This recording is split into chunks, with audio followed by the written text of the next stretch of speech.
my sisters are a lot older than me. They'd probably hate it that I said that, but whatever. And they used to watch 90210, like the original series. And I think I was like 8 or 9. And it looked fun to just act like a teenager all day long. And so I was like, that's what I want to do that. So that's where it came from. So where are you from? Where did you grow up in? I was born in California, but my dad was in the Air Force. So we moved to Nebraska. We moved to Alaska, which is where I started watching the 90210. And then we moved back to California.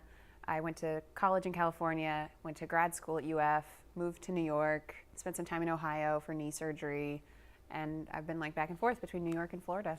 As a childless person, it's really easy to judge parents, like when their kid is screaming on the airplane, when their kid is, acting up at a restaurant. It's really easy to be like, oh my God, parent your child, and I really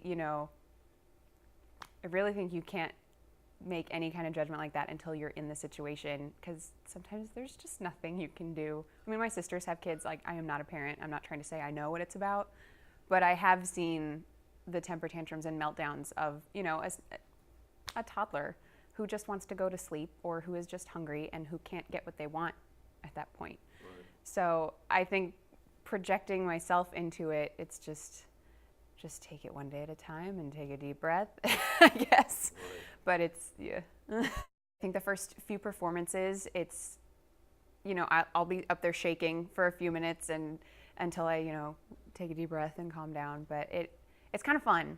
After you get used to it, it does take, even for every show, like I've done, a handful of shows here, but it takes a couple of performances to just get used to where they are with this set and whatever.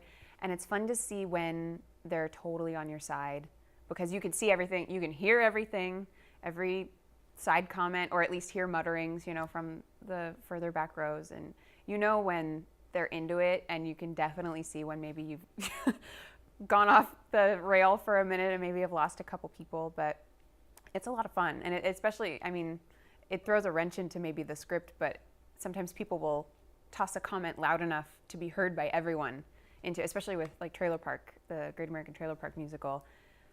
That was full of ad-libs because people were just kind of throwing stuff at us left and right, and it's really fun. It is, and like I said, there's a little bit of fear that goes with it because you never really know what might happen. This is really my home away from home. Like, everyone here is like family to me.